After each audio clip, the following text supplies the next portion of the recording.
me, Jess. So, I lost 85 pounds. And then someone came up to me and said, would you help me? Scared me to death. Scared me to death. So I had to look back into my story and figure out what I did to lose 85 pounds. Now I share a lot of information through my story. That's what you do. And the more I went over my story and recognized, well, I removed sugar and starches. I removed sugar and starches and it changed everything. That's the truth. You need to know that about how I lost my weight. I removed food that was in control and I got my control back. That's in my story.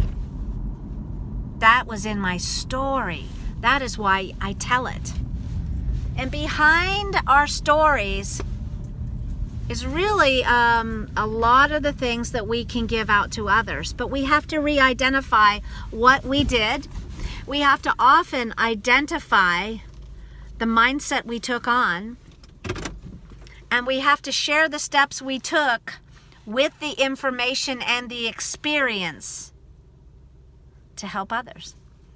But when someone tapped on my shoulder and said to me, will you help me? I freaked out. Like, oh my God, I didn't help you. Well, now I can help you. I tell you my story.